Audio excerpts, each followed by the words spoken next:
Olá, eu sou Eli Matos, esse é o Tectônico, um espaço de conversa e debate para quem, assim como eu, acredita que o que realmente importa não costuma estar na superfície. Contando com o apoio acadêmico da Escola de Negócios da PUC, a Escola de Comunicação, Artes e Design, FAMECOS aqui da PUC também, Tecnopuc e a ProHub. Bom, tá muito na moda, né? De certa forma, até meio estranho dizer isso, mas é sim muito popular e muito relevante para as empresas, para as corporações em geral, dizerem que geram impacto social muito particularmente, né? Ou seja, isso é algo relevante, é algo que vem mobilizando a economia, especialmente a interação entre investidores e as próprias companhias.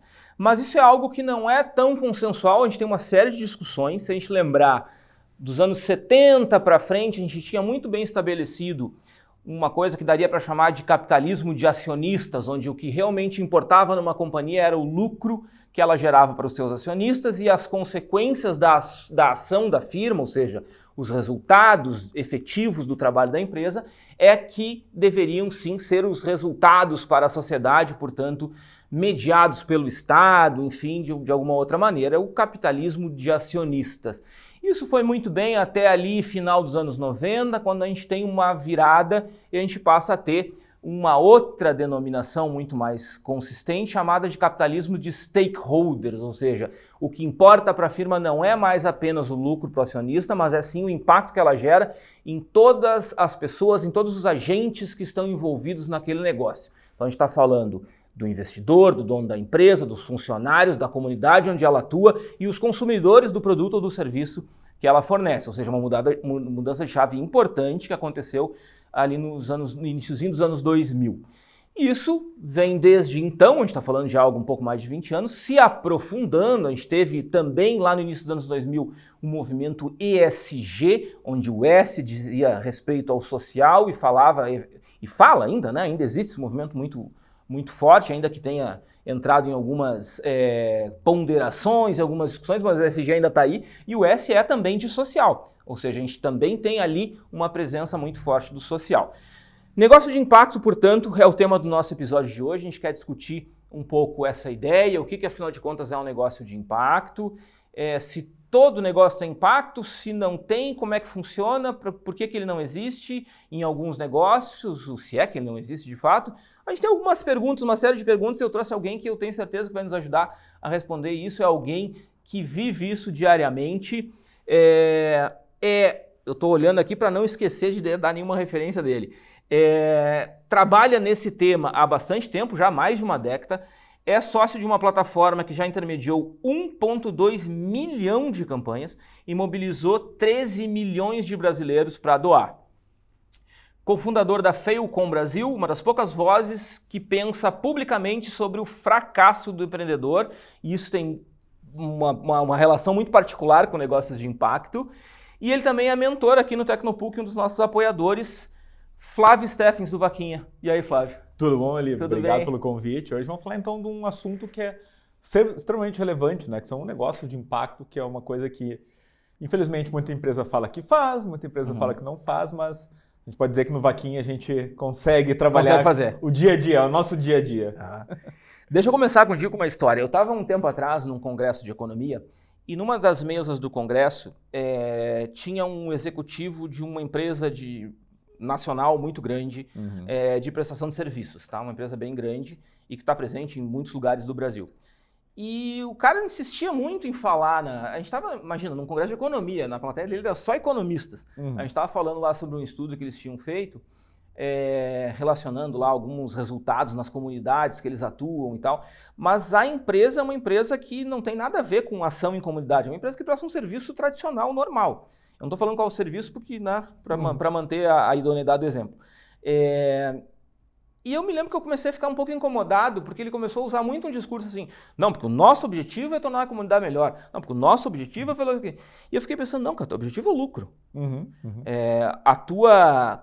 De repente, o que tu está querendo me dizer, e é um pouco o que o estudo que ele estava apresentando mostrava, é que tu está tendo ali um efeito colateral positivo, que a tua ação, visando o lucro, está me gerando um impacto positivo.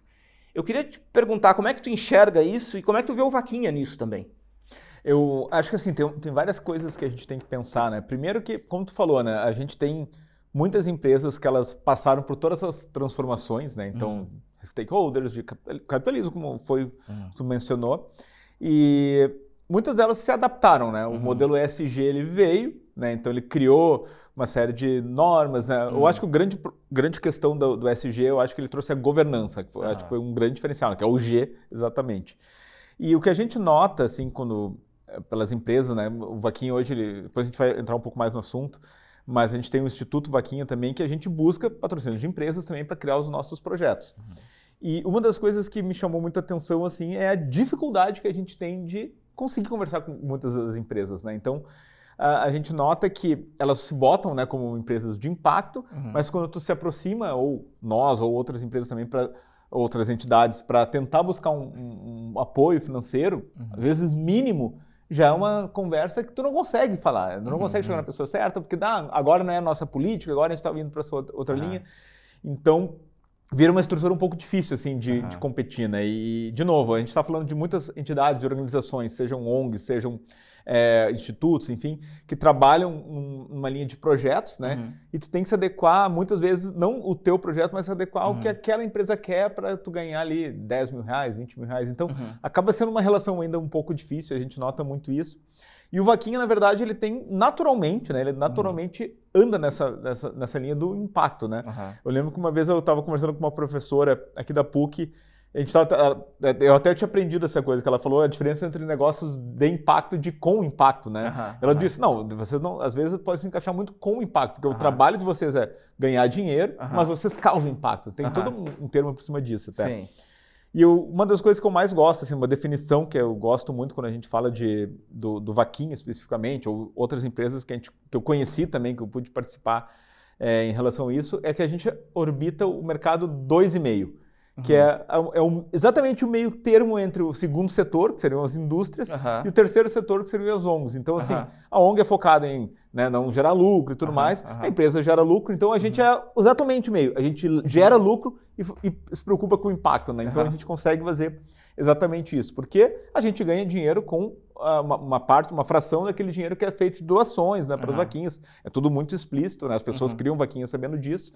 E a gente também, com o Instituto, a gente acaba revertendo uma parte desse dinheiro que a gente recebe para investir nos projetos do nosso Instituto. Então, a gente virou uma empresa realmente 2,5, né? É um termo que eu gosto de usar muito, porque são empresas que pensam em lucro, pensam em crescimento, mas junto disso caminha junto a parte do impacto como uma parte natural. Só um parênteses aqui, o pessoal que está nos acompanhando pode não saber, acho pouquíssimo provável. O que o Vaquinha faz exatamente? A gente é uma plataforma de financiamento coletivo, né? Então as pessoas criam vaquinhas para sonhos, para projetos pessoais, para saúde, né? Criam vaquinha e as pessoas recebem doações lá na plataforma. Então, hoje em dia, né? Pensando assim numa estratégia, mas por que eu vou fazer isso? Tem o Pix, né? Infelizmente, né, uma das coisas que a gente vê é a questão do golpe, do Pix, tem muita gente sofrendo com isso. E eu acho que o principal tem muito a ver com o G da governança, né, da transparência, que é uma coisa assim, quando tu vai receber R$200, tu recebendo o Pix não tem problema, né? Claro, vai fazer um churrasco lá. Um churrasco, ele tá recebendo R$200, tá beleza, né? Tu recebe o Pix, não tem problema nenhum. Agora, quando tu tem uma campanha que tem 1.000 pessoas, 500 pessoas dando para tua campanha, tu precisa de governança. Tu precisa mostrar claramente quanto que tu tá arrecadando. Tu precisa ter uma gestão melhor daquele dinheiro. Tu não vai cair tudo na tua conta. De repente tem na tua conta R$200 mil e agora? E é imposto de renda, como é que eu faço? Então, tudo isso assim o Vaquinha provê, porque vai ficar dentro do Vaquinha e tu vai sacar no melhor momento que for necessário para ti. Então, tudo extremamente rápido também, extremamente seguro. Então, acaba cada vez mais, hoje em dia, o Vaquinha se tornando muito mais uma plataforma realmente para as pessoas juntarem dinheiro, mobilizarem as pessoas por um fim, né? Seja para um remédio do teu filho, seja para o sonho de tu estudar no exterior, seja o que for o motivo, o Vaquinha está lá para poder atender essas pessoas. Pegando uma fala tua, tu estava falando que teve contato com uma professora aqui, colega nossa na PUC, e tu mencionou que a diferença entre negócio de impacto e negócio com impacto, né? Se a gente pensar em negócios de impacto social, a gente tem ali o que se chamam de critérios mínimos para classificar esse negócio como negócio de impacto, né? Ser intencional, ou seja, eu tenho que resolver um problema social especificamente, né? Eu tenho que ter uma solução que ajude a resolver esse problema, ou seja, nascer com essa intenção e ter uma solução que tenha efetividade para resolver aquele problema. Eu tenho que usar mecanismos de mercado, ou seja, eu tenho que ganhar dinheiro, eu tenho que fazer lucro para me sustentar, para que o negócio caminhe, e eu tenho que, idealmente, monitorar o impacto. Né? Ou seja, é todo um escopo para dizer assim, poxa, eu sou um negócio de impacto. Não são muitas as empresas que são assim, exatamente, né? exatamente. Então, assim, eu acho que, de fato, existe uma confusão entre o que é um negócio de impacto, porque, assim, uma vez me provocaram, uma colega lá, professora lá da administração, me provocou e eu falei, olha, para mim todo negócio tem impacto. Ah, mas o X da esquina. Pô, ele faz um X que eu adoro. Ele deixa o meu dia mais feliz quando eu como aquele X. Sabe? Tem impacto. Ele alegra o bairro. Recentemente teve um negócio muito chato, muito impactante pra gente. Queimou uma padaria no meu bairro. Sim. Fez vaquinha, inclusive. Então. E essa padaria queimou e foi uma comoção no bairro. Era a padaria, por exemplo, que eu ia com meu filho 2, 3 vezes por semana e eu ensinei ele lá a pedir pão. Né? Então, assim, tem impacto na minha vida esse negócio. Claro. Só que, claro, a padaria ela não resolve um problema social, ela vende pão, né? E doce, enfim. Mas por que eu estou dizendo isso? Porque existe hoje uma competição e um negócio meio estranho entre as empresas de tentar se apropriar de uma nomenclatura que daqui a pouco não é o que ela exatamente faz, né? Exatamente. Como é que tu enxerga isso? Vocês têm que lidar com isso? Isso é uma coisa que preocupa vocês ou não? Na verdade, sim. A plataforma do Vaquinha, né, ela sempre foi uma plataforma extremamente isométrica, assim, a gente recebia as campanhas, né, então a gente ficava ali só observando, né, então assim, eu sempre falo, o Vaquinha por muito tempo ele foi um observador da história acontecendo, então a gente tem muitas campanhas, a gente pode falar até algumas histórias que mostram assim, o movimento Zeitgeist acontecendo e acontecendo dentro do Vaquinha também, ou nós catalisando vários movimentos também, eu posso mencionar depois um projeto muito legal sobre isso, e a gente foi muito observador. A partir da pandemia, a pandemia foi um momento muito crucial para nós. O que aconteceu na pandemia? Todo mundo parou de trabalhar, né? Então todo mundo ficou assim em casa, né? Aquele desespero, o que vai acontecer e tudo mais. E as pessoas começaram a criar vaquinhas. E foi muito legal, porque a gente começou a ver vaquinhas sendo criadas para pessoas que... quer um novo respirador, uma entidade que quer fazer um novo respirador para ajudar não sei aonde, para comprar respirador, coisas grandiosas, até coisa do tipo, a gente quer ajudar o pipoqueiro do colégio que ficou sem trabalho agora, ou o grupo lá de cabeleireiros da esquina que estão trabalhando lá. Então a gente começou a ver esse movimento acontecer e a gente começou a perceber, cara, é muito legal a gente poder também ter voz nisso, não ser só um ator passivo olhando essas coisas acontecer.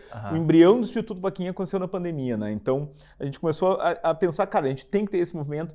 E uma das coisas que começou a mostrar pra gente que a gente tinha que fazer alguma coisa foram as próprias enchentes, né? Então a gente viu diversas enchentes. O Vaquinha esteve presente em praticamente Mariana, Brumadinho, Petrópolis, Litoral Paulista, né? Tudo foi acontecendo. E a gente, de certa forma, a campanha oficial lá de alguém que criou, a gente ajudava eles e tal. A gente tem que fazer uma coisa nossa também, pra gente poder... O Instituto Vaquinha é uma ação que não tem nada a ver com o negócio. Com o negócio, exatamente. É uma entidade separada, mas que se usufrui do Vaquinha, né? A gente cria campanhas do Vaquinha, a gente mobiliza as pessoas através do Vaquinha. E a gente, ao mesmo tempo, a gente busca parceiros, né? Para poder viabilizar o negócio, assim. Então a gente começou o Instituto ele criou para realmente ser o braço que a gente fosse um ator ativo, né? A gente tem 2 projetos basicamente, que é o SOS Enchentes, que acontece uma grande tragédia, a gente está lá atuando, inclusive financiando, né? Pessoal, eu posso contar depois a história das enchentes do Rio Grande do Sul, que foi uma loucura. E a gente tem um projeto que é o projeto Mulheres Transformam, onde a gente capacita mulheres em situação de vulnerabilidade social a gerarem renda, né? Então foi um grande projeto autoral que a gente teve, assim, que a gente busca empresas, parceiros e tudo mais, que a gente acabou já, acho que 400 ou 500 mulheres que a gente consegue mensurar o resultado. Quer dizer, dessas 500 mulheres, tantas continuaram, tantas ficaram pela metade ou desistiram. A gente consegue ter essa governança, né, desse projeto, porque é uma coisa que com as vaquinhas a gente não conseguia ter, né? Então, eu vejo Até porque não faz parte do core do negócio. Exatamente, exatamente. Até porque a gente, de novo, a gente via a coisa acontecer, mas a gente não conseguia estar lá, assim, tá aí. E essa família que arrecadou essa campanha, conseguir, qual é a campanha de sucesso? Né? O que aconteceu um ano depois? A gente não tem essa visão, essa propriedade daquela história para poder falar, né? Como o Vaquinha fez isso, né? A gente... Aconteceu no Vaquinha, era isso que a gente acontecia.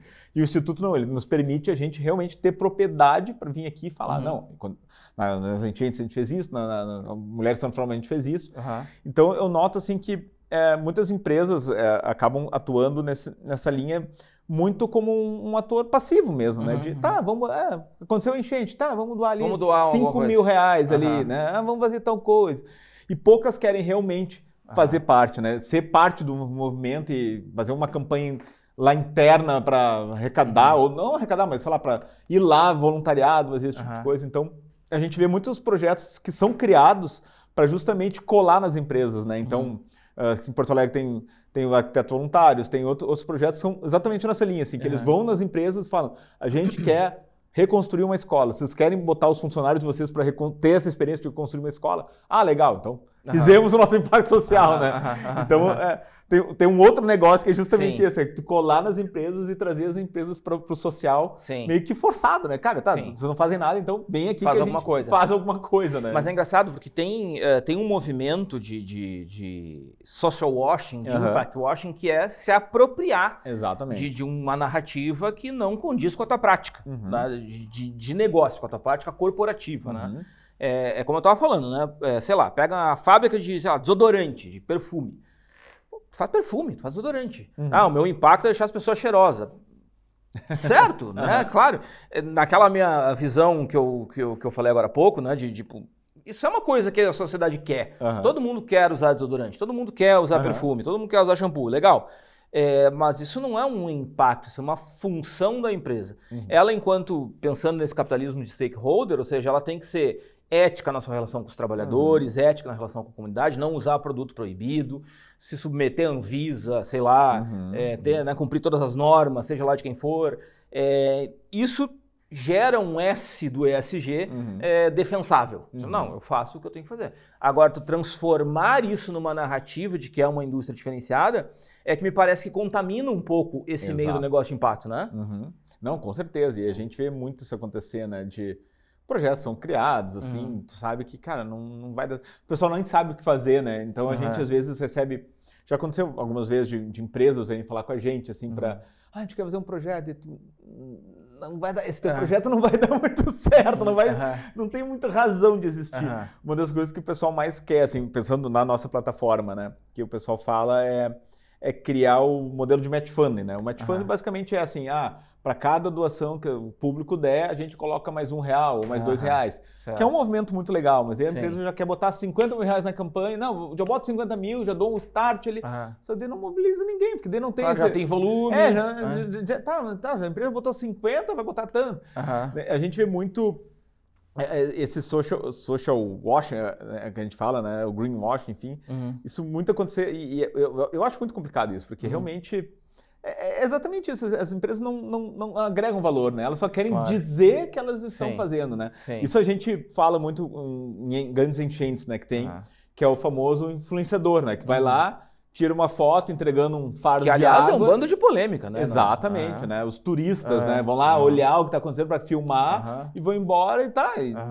Tá atrapalhando ali o fluxo real de gente que está trabalhando. Não só não está ajudando, como está atrapalhando. Exatamente. Então a gente pode fazer uma analogia muito clássica, né? O greenwashing é esse turismo de tragédia, né? O cara, o influenciador de tragédia que só quer fazer, só quer aparecer que está fazendo bem, né? E cara, a impressão que eu tenho é que seria, assim, impressão não, assim, uma convicção que eu tenho como economista, né?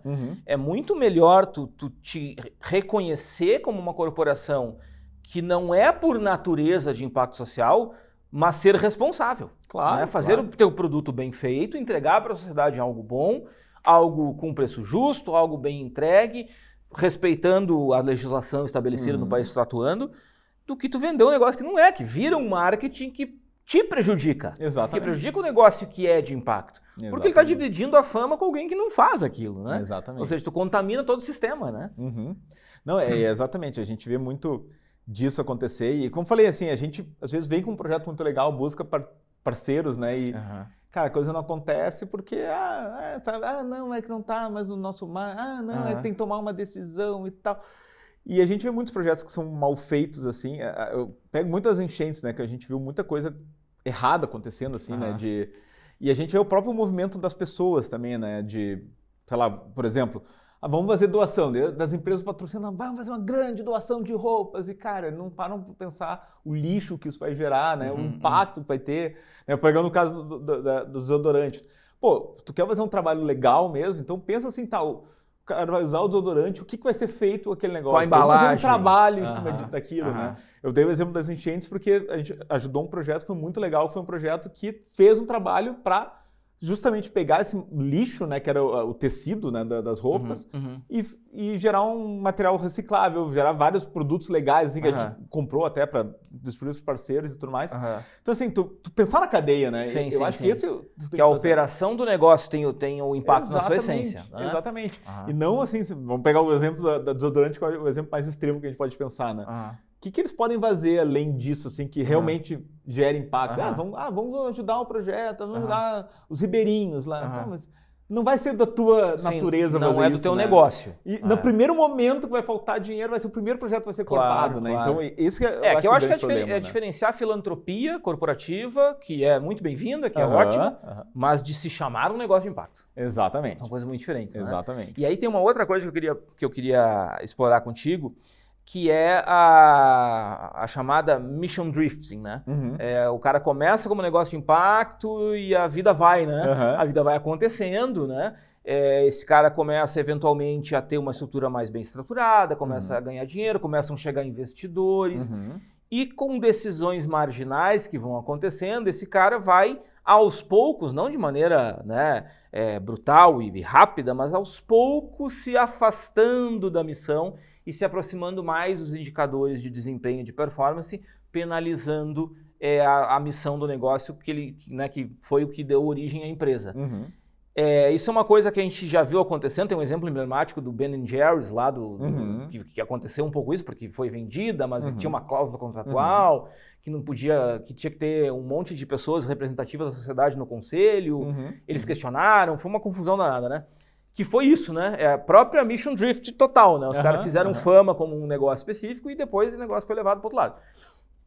Como é que está sendo para o Vaquinha isso? Vocês prestam atenção nisso? Já experimentaram isso? Tiveram que puxar o freio de mão em alguma coisa para isso não acontecer? Eu acho que desde o começo a nossa essência no Vaquinha foi essa, assim, de... A gente nunca, por exemplo, aumentou a taxa do Vaquinha. Foi uma coisa que... pensar assim, economicamente falando, não fazia sentido, né? A gente manter a taxa de 6,4% durante todos esses anos, porque teve inflação, né? Pensar assim, economia de maneira como economista, não, cara, não faz sentido nenhum, né? Aumenta os custos. Mas o que a gente pensou, né? Que a nossa taxa vai ser a mesma, mas enfim, o volume tende a crescer, né? Na nossa cabeça, e quando foi definido isso, o volume cresce e a gente cresce junto também. Então a gente pode sempre investir uma parte desse dinheiro em marketing, né? Porque assim, tudo que a gente faz a favor do Vaquinha vai impactar nas campanhas, né? Se a gente aumenta a quantidade de marketing, mais pessoas vão poder criar Vaquinha. Mais pessoas criando Vaquinha, são mais sonhos, mais pessoas. Eu sei que às vezes muito parece uma venda, né? Não, tá vendo, mas realmente isso acontece, porque a nossa natureza é justamente essa. E eu gosto muito dessa ideia de que a gente consiga causar esse impacto, né? A gente nunca desviou da rota, né? A gente nunca fez alguma coisa assim, não, vamos botar agora... a única vez que a gente tentou fazer, a gente se arrependeu no terceiro dia, que foi venderam para nós a ideia de botar anúncio do Google, assim, a gente... Tá, vamos botar... O AdSense, aquele? O AdSense. Não, porque o cara vendeu, vai ter um faturamento. A gente estava numa época assim mais complicada, a gente testou 2 dias. Não, tira, pelo amor de Deus, que isso é horrível. Tá saindo completamente do nosso objetivo. Tá dando a mensagem errada. Tá mandando a mensagem errada. Então, a gente tirou. Então, assim, coisas que a gente já fez e a gente sabe quando não vão dar certo. Então, a gente prefere manter a nossa essência, que é realmente... A gente vai trabalhar, a gente vai ter mais campanhas. Tudo que a gente cria de produto, a gente não cria para, tipo, vamos arrancar o dinheiro do cara, vamos aumentar o faturamento. A gente faz até muitas vezes como o próprio crescimento da empresa, mas que a gente sabe que aquilo vai ser reinvestido, que aquilo vai causar um impacto, né, nos nossos usuários também. Então, a gente não cria nada para arrancar dinheiro do usuário, né? Isso, infelizmente, a gente vê muitas empresas, né? Que a gente sabe que tem. Tu, por exemplo, na rua ali, tu tava falando, tu já pensou na Ben Jerry's, eu pensei no Airbnb, pensei no Uber. O Airbnb, né? O conceito é aquele muito legal, um conceito inicial muito legal. Sim. Hoje o Airbnb causa um impacto absurdo em cidades como Barcelona, o pessoal tá brigando lá em Barcelona por causa disso. Portugal, né? Também. Portugal, né? O aluguel aumenta, o Uber, né? Olha o estresse que causa. É SLT ou não SLT, sim, o problema que causa. E começou com uma ideia. É parceiro ou é funcionário? E começou uma ideia, né? De ser uma coisa pra tu fazer nas tuas horas vagas, né? Tu ganhar um dinheirinho extra para concorrer com o táxi. Todo mundo abraçou aquela ideia. E agora já não é mais aquilo, já foi para uma outra linha também, né? No Brasil sempre acabou virando uma ocupação principal, né? Exatamente. Então a gente vê a grande coisa do Vaquinha, assim, que a gente conseguiu, nesses anos todos, né, manter a nossa essência, de fato, né? Mas no teu meio, assim, tem um cara que circula muito, no teu meio, tu vê movimentos de mission drift, assim, de empresas escorregando mais para mercado e não mais priorizando a sua essência de negócio social? Isso é uma coisa que tu vê acontecer ou não é tão comum? No mercado de crowdfunding, especificamente, a gente viu, assim, uma ou outra empresa que tentou fazer isso, né? Que tentou sair um pouco da parte de impacto social, que é o que a gente fala, né? Crowdfunding é basicamente impacto social, e tentou ir para uma linha mais, tipo, empreendedora de sucesso, ou a marca agora, que tem uma grande visibilidade. E meio que, talvez muito pelo ego, né? Da pessoa ou dos personagens que estão envolvidos ali, mas a gente viu acontecer assim, e a gente viu o impacto que isso causou, inclusive, né? Que isso é muito legal de empresa. Falar, né? Assim, o mercado do crowdfunding ele é muito na limiar, assim, né? Porque, assim, o que a gente ouve muito falando do Vaquinha? Assim, é claro, agora a gente já está super acostumado, que a gente se aproveita da desgraça alheia, né? A gente ganha dinheiro em cima da desgraça alheia. Na visão das pessoas, muito é isso. Sim. Então, assim, tu está sempre numa limiar onde qualquer coisinha que tu faz errado vai ter um impacto muito grande, né? Aquela coisa da internet, é um impacto que dura uma semana e depois já volta ao normal, né? Sim. E a gente viu, assim, empresas concorrentes a nossa, assim, que fizeram uma atitude, assim, de pegar um projeto que estava acontecendo, sabe, que já estava acontecendo, botaram para dentro da plataforma, gerou um impacto enorme, assim, que saiu tipo, jornal nacional falando, coisas do tipo. Então, a gente vê como isso, às vezes, pode ser um problema, né? Tem que ter esse cuidado. Tu trabalha na parte social, tu tem que ter uma governança, tu tem que ter uma transparência, tudo que tu faz tem que ser calculado, porque qualquer erro causa um problema muito sério, né? O Mission Drift foi muito nessa linha, assim, de tu... Cara, qual é a tua função? É crowdfunding, é gerar, né? Mobilizar as pessoas para que todo mundo doe um pouquinho e faça aquele projeto acontecer. Então, a nossa essência é essa. A gente tem que focar no nosso trabalho em cima disso. A gente não pode tentar ir para um outro caminho. Vamos tentar fazer tal coisa, que a gente vai ganhar mais dinheiro. Sabe que vai dar um problema, vai reverberar lá na frente, vai gerar algum problema. A gente já viu isso acontecer, então a gente tem exemplos que acontecem. Vocês, como negócio social, e aí também o que tu observa nesse mercado, assim, usam marketing associado a negócio social, se apresenta como isso, olha, eu sou um negócio, tu acabou de falar um pouco o contrário, né? Para nós é um pouco perigoso, o pessoal fala assim, tem uma enchente e aparece o Vaquinha lá. Eu tenho alguém que precisa de uma operação, uma cirurgia, já aparece o Vaquinha lá. Eu imagino que o marketing para vocês seja um pouco mais delicado do que alguém que, sei lá, faz uma empresa que faz um produto específico, reciclado lá, com mão de obra de pessoas vulneráveis. E isso é, por si só, a essência do negócio e, portanto, o marketing é mais fácil. Porque, eu estou empregando aqui, por exemplo, a gente tem uma empresa que eu gosto muito, que é a Chico Rei. A Chico Rei é uma empresa de camisetas. Esses dias até teve um crowdfunding deles, na realidade um CRI. Era um CRI? Não era um CRI, era um SIC. De financiamento para eles abrirem lojas físicas e tal. E eles têm uma empresa que fabrica camisetas com as estampas autorais, assim, de música, de filme e tal. E eles têm uma incursão em presídios, que eles fazem com mão de obra de detentos. Então, a camiseta é feita, costurada, estampada lá dentro, e os caras são remunerados, né? As pessoas que trabalham são remuneradas. Então, a essência desse negócio, ela tem muito disso, né? Ela tem uma intencionalidade. Eu vou botar esses caras trabalharem, eu gero renda e tal. Só que esse marketing é mais fácil, porque eu estou falando isso não no mau sentido, no bom sentido. Eu consigo me posicionar mais facilmente no mercado. Para vocês tem um pouco essa delicadeza, né? Como é que tu enxerga isso e como é que tu vê isso acontecendo no mundo dos negócios sociais? Porque é como eu disse no início, né, cara? É um negócio que se contamina mutuamente, né? Empresas Com que não certeza. fazem, dizem que fazem, aí tu tem que botar o nariz lá para fora e dizer, não, mas eu faço. Como é que tá sendo isso? Sabe que tem um autor chamado Dan Pallotta, que ele tem um vídeo no TED, que é um vídeo comando para todas as ONGs sempre, assim, e ele fala, o vídeo a forma como a gente pensa filantropia é errada.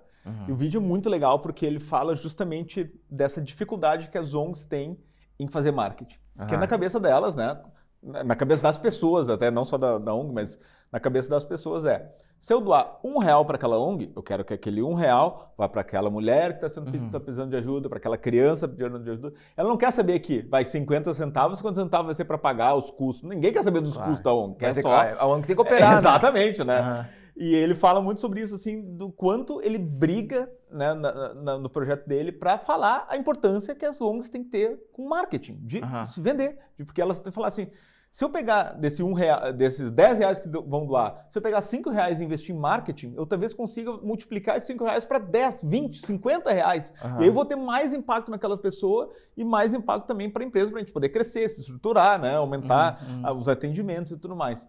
Então ele defende muito isso. Eu acho que, focando assim no modelo de crowdfunding mesmo, né, quem trabalha com crowdfunding sabe que o ponto principal sempre, quando vai contar uma história, não é vender, use a nossa plataforma porque a taxa é menor, use a plataforma por causa disso. Sim, o meu ponto é esse. Exatamente. Nosso foco não é muito nisso. A grande marketing que a gente faz, que a gente sabe que vende mais, é a própria prova social. São as histórias que acontecem lá, é a família. Então, eu sempre quando eu vou falar do Vaquinha, eu prefiro muito mais contar as histórias que a gente viveu lá, e não assim como uma estratégia de marketing, porque eu acho que isso que realmente fica, né? O impacto social, quando a gente fala, é ali, né? É a família que foi ajudada. Eu vou dar um exemplo, então, acho que resume bem assim quando a gente fala de marketing, né? Por muito tempo, uma das maiores campanhas que a gente teve na nossa plataforma eram campanhas daquela doença AME, que é a atrofia muscular espinhal, né? Para quem não conhece, é uma doença que ataca crianças, né? Geralmente de 1 a 2 anos, assim. E se não é tratada, a criança tende a morrer, porque ela não consegue respirar, ela não consegue se movimentar, é uma coisa degenerativa horrível. A primeira campanha que aconteceu foi lá em 2017, que era ainda o primeiro medicamento, que na época era o medicamento mais caro do mundo, que era um medicamento que estabilizava a doença, não salvava a criança, só estabilizava a doença. E custava R$300 mil cada dose. Eles precisavam de 3 milhões. E eles fizeram uma vaquinha. Daí, conseguiram, ficou aquela coisa assim, arrecadavam 20 mil, 30 mil. Do nada, assim, em um mês, eu não sei o que aconteceu, virou a campanha nacional, assim, todo mundo falando da campanha do Joaquim, Joaquim. Eles arrecadaram, bateram a meta, 1 milhão e 500 no Vaquinha, mais 1 milhão e 500 por fora, né? Bateram a meta de 30 milhões, deu sucesso. Aquela campanha fez com que outras famílias que também tinham a mesma situação, problema, se inspirassem e criassem também campanhas, não só no Vaquinha e em outras plataformas, mas criaram campanhas também. E daí começou a ter várias histórias. Então ele foi o primeiro a receber o medicamento na época, depois veio um novo medicamento que era o mais caro do mundo, que custava 6 milhões na época. Uma outra família conseguiu aquele medicamento, arrecadou também no Vaquinha, foi a primeira criança do Brasil a tomar aquele medicamento, esperou outras pessoas e aquilo foi virando uma onda. Aquelas famílias, elas se conheceram através do Vaquinha, porque por causa daquele movimento se conheceram ali, porque sabiam, né, o objetivo em comum. Elas se uniram, conseguiram aprovar um projeto de lei onde o governo poderia financiar, não sei qual medicamento. Então, eles se juntaram.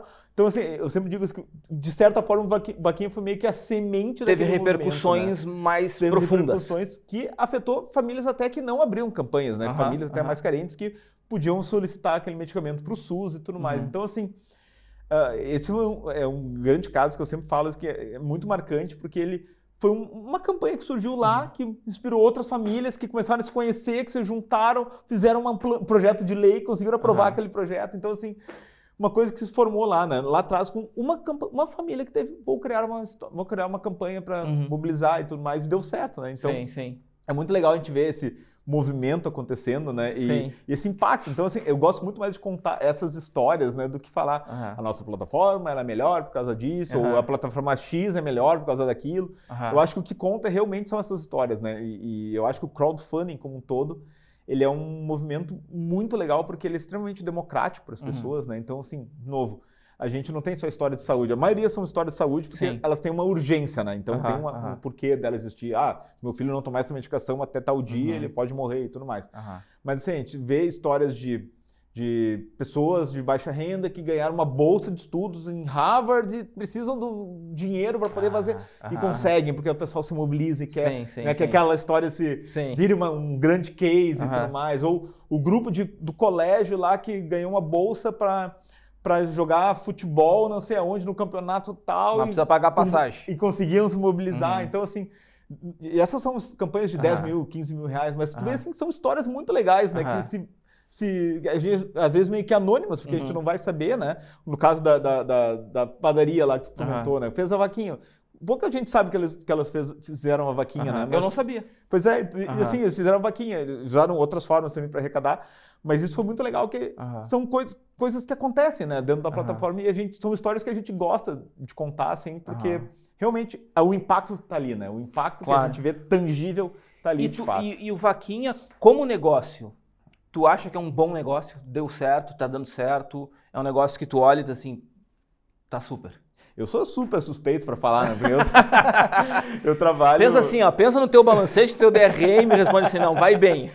Não, tá, realmente a gente conseguiu criar, né? E eu acho que hoje, assim, para quem quer entrar num mercado como esse, crowdfunding, que ele é extremamente restrito e muito difícil, né? Porque, de novo, o Vaquinha tem uma taxa lá que é muito baixa, que é 6,4%, que se tu for pensar... Tu bota assim, 10 mil reais, cara, não fecha a conta, como é que vocês pagam as contas? Como a gente tem um volume muito grande, a gente consegue, né? Então, hoje é uma barreira de entrada muito grande, né? Então, o que está acontecendo hoje? O que a gente vê?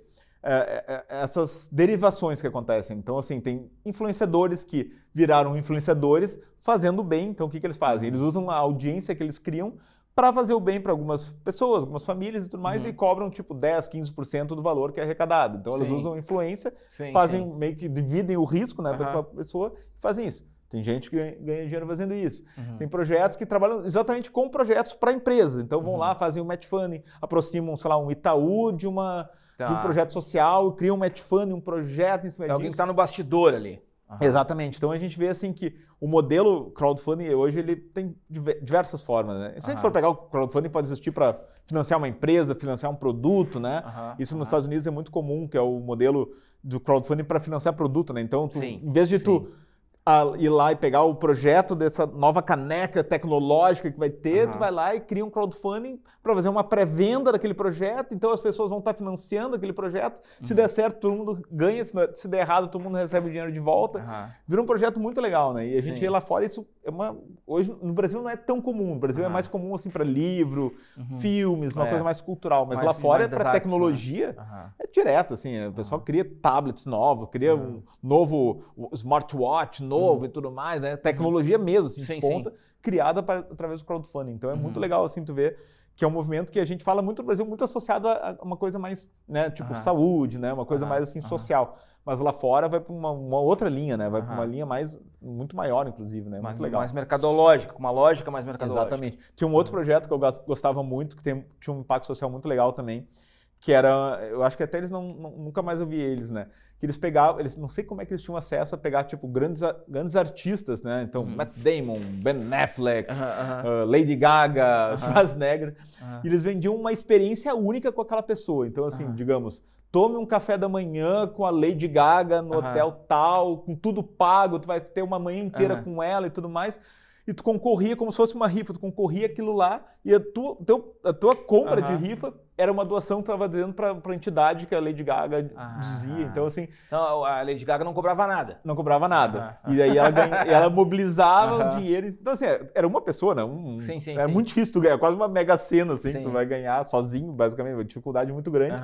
Mas tu queria participar, que era uma experiência única. Como uma pizza com Ben Affleck, o Matt Damon lá falando sobre filme e tal. E tu tem aquela experiência, eu quero participar, né? E daí tu gostava lá $5, comprava lá uma rifa, mas aquele dinheiro, boa parte daquele dinheiro tá vindo para a entidade, que o Matt Damon apoia e tudo mais. Então, assim, um modelo muito diferente, né, de pensar também. a filantropia de uma maneira legal, Claro, trazia uma luz para um projeto social muito bacana, de uma maneira totalmente diferente, né? Era muito bacana também. Muito bom. Cara, tem uma coisa que, falando, eu te perguntei sobre os resultados, né? O Vaquinha hoje é uma plataforma consolidada, já tem uma caminhada longa, mas esses negócios, especialmente negócios de impacto, eles têm uma taxa de fracasso maior do que negócios naturais, negócios regulares, né? Porque eles têm dificuldades maiores, né? Acertar o alvo daquele negócio. Às vezes a ideia do impacto ela é muito boa, mas quando bota para funcionar, do ponto de vista econômico não para de pé, né? Tu não consegue ter o resultado necessário, né, para fazer o negócio ficar de pé. E aí tu tem uma atuação no FEIUCOM. Eu queria entender um pouco melhor isso. A FEIUCOM foi uma maluquice. Antes de eu trabalhar na parte social, né, eu comecei a trabalhar com crowdfunding em 2012. Eu participei do movimento que começou o crowdfunding lá em Brasil em 2012. O Vaquinha nasce quando? O Vaquinha ele é antes até. O Vaquinha ele é de 2009. Mas eu entrei no Vaquinha em 2015, né? Uma história um pouco diferente. Se cruzou lá na frente. Mas eu entrei justamente no momento que o Vaquinha estava retomando, assim, porque o Vaquinha fracassou por quase foi vendido, né? Num período, assim, que eles estavam... Os dois sócios estavam assim, cara, a gente não sabe mais o que fazer, porque é um negócio que é muito difícil de vender e tudo mais. Mas daí, quando eles deram esse último respiro, eu acabei entrando junto e a gente acabou crescendo, enfim, foi muito legal. Mas até então, em 2012, eu tinha meu projeto, que era o Bicharia, que era um projeto de crowdfunding para causa animal, então era uma coisa extremamente nichada, para aproveitar aquele movimento que a gente teve do crowdfunding. E também eu participei do lançamento da FEIUCOM, que FEIUCOM é a conferência do fracasso, né? FEIUCOM. A conferência do fracasso. Por que isso? Eu sempre fui uma pessoa que eu gostava de compartilhar os meus aprendizados, né? Parece aquele papinho assim, eu sempre gostei. Mas eu gostava mesmo. Cada falha é uma oportunidade. Eu tinha um blog que eu compartilhava as minhas experiências, assim, porque qual é a cerne de tudo, né? Assim, eu era um funcionário num projeto aqui na PUC, até inclusive, e um dia chegou o meu chefe e falou assim, Flávio, agora tu é gerente de projetos. O que faz o gerente de projeto? Vai lá, te vira. Gerencia. Comecei a pesquisar, desesperado, meu Deus, o que faz o gerente de projeto? Eu pensei, cara, se eu tô tendo essa dificuldade, outras pessoas devem ter. Então eu vou escrever um blog lá, eu não lembro qual era o nome do blog, onde eu contava meus dia a dia de gerente de projeto, assim, os erros, os acertos e tal. E eu comecei a ver que as pessoas gostavam daquilo, assim, me identifiquei muito com o que tu postou, eu também errei desse jeito, Cara, é tão legal falar do erro, né? Tipo, as pessoas envergonham. Meio libertador. Bem libertador, né? Daí eu comecei a falar abertamente sobre isso. E em 2012, eu tinha fracassado minha empresa, né? Até então, antes de lançar o Bicharia, eu tinha uma outra empresa que fracassou de maneira retumbante, assim. E eu fui assim, cara, foi horrível, né? Horrível, o processo todo é muito ruim, mas eu falei, cara, eu vou falar abertamente disso, eu vou falar abertamente para as pessoas disso. Eu comecei a falar eu descobri que nos Estados Unidos existia um evento chamado FEIUCOM.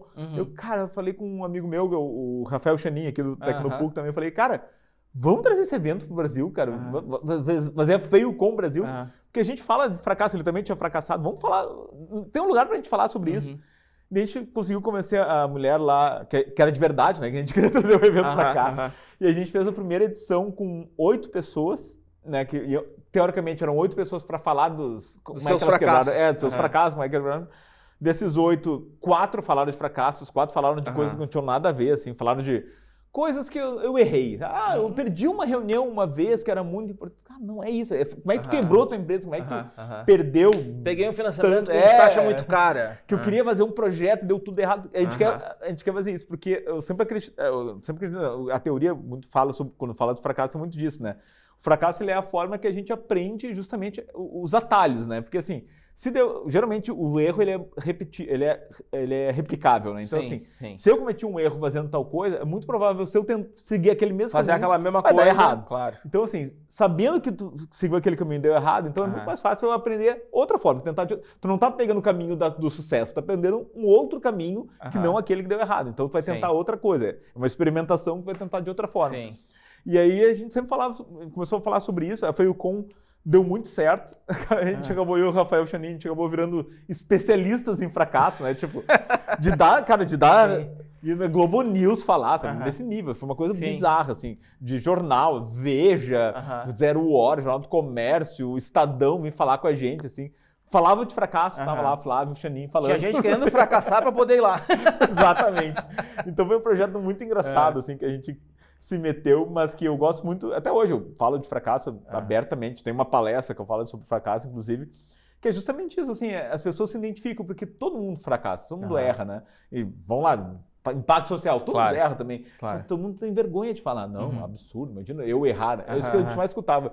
Não, a nossa empresa nunca fracassar é uma palavra forte, né? É muito forte, né? E a gente tem que normalizar, porque fracassar simplesmente é um experimento que deu errado e a gente tentou de outra forma e melhoramos e deu certo. Às vezes não vai ter um final feliz, às vezes não vai ter final feliz, mas é importante a gente compartilhar, né? Porque a gente está aumentando a consciência coletiva, né? O aprendizado coletivo das pessoas. Então, o pessoal que assistia adorava, assim, que saía realmente, né, com uma coisa nova, assim, né? Eu sempre falava, tem uma frase que eu uso muito na palestra, que é: o sucesso inspira, mas é o fracasso que ensina, de fato, né? Porque tu assiste um case de sucesso, tu vai lá ouvir, tu fica ali ouvindo o cara falando de case de sucesso. Bacana. Que legal, né? Mas tu não sai realmente com uma coisa nova daquilo, né? Sim. O que realmente é legal é o cara falar de fracasso, que daí tu vai aprender o que não fazer, os caminhos que não tem que seguir. Ali que tu vai aprender alguma coisa, de fato. Eu acredito muito nisso, pelo menos. Maravilha, legal.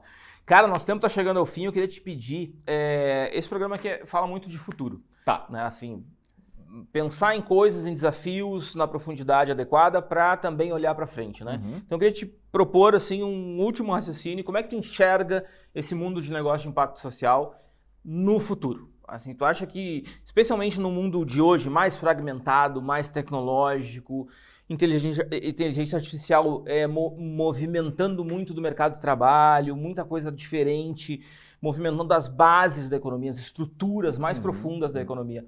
Como é que tu enxerga isso do ponto de vista de negócio de impacto social para frente? Como é que tu vê? Tu é otimista? Tu acha que tem desafios novos? Como é que tu enxerga isso? Eu sou bem otimista, assim. Agora tu falou muito de inteligência artificial, eu estudei bastante, né? Por conta própria, muito de inteligência artificial. E muito o que eu tento trazer até para as próprias organizações, para as ONGs, né? Como que elas podem se beneficiar de um chat GPT, por exemplo, né? Ou um Gemini do Google, ou um Claude.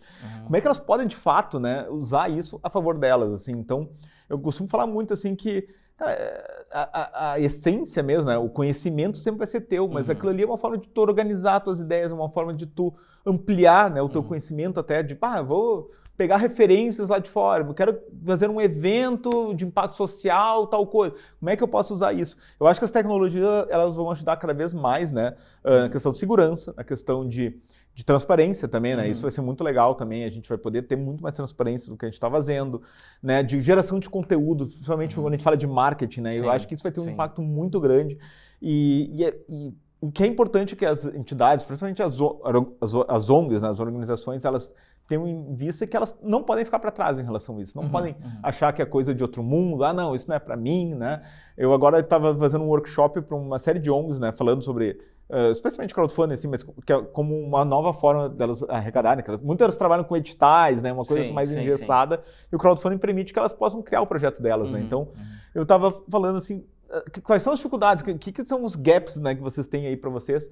E muitas falavam assim, eu não sei mexer em rede social. Eu, mas isso assim, é muito atrás, né? Tá muito para trás, né? Então, tu tem que te profissionalizar, né? Exatamente. Então, assim, às vezes a gente tem uma visão mais otimista pensando em inteligência artificial e as ONGs ainda não estão preparadas nem para o básico, né? Então, eu tento falar muito sobre esse assunto com elas. Então, eu vejo com muito benefício, sim, porque há um campo muito aberto para elas poderem atuar, né? Então, tipo, que foram trabalhar hoje em inteligência artificial, ela vai estar muito à frente das outras, né? Então, não é difícil, sabe? O que eu falo assim, a tecnologia está cada vez mais acessível para as pessoas, está cada vez mais fácil de utilizar, então tem que ser otimista nesse ponto. Eu acho que isso vai ter um impacto muito grande no mercado de impacto social para as entidades, para as ONGs, e também para as empresas que forem pensar lá na frente, né? Como é que elas podem atuar cada vez mais e trabalhar de fato, né? Um impacto não só num brainwash, num social wash, né? Um brainwash é outra coisa. Muito bem. Flávio, obrigado, cara. Obrigado. Foi muito legal te ouvir. Legal obrigado por mesmo. estar aqui com a gente, tá? Obrigadão. Gente, valeu. Então, só registrando nosso apoio, Escola de Negócios da PUC do Rio Grande do Sul, Escola de Comunicação, Artes e Design Famecos aqui da PUC também, Tecnopuc e ProHub. Nos vemos na próxima. Até mais.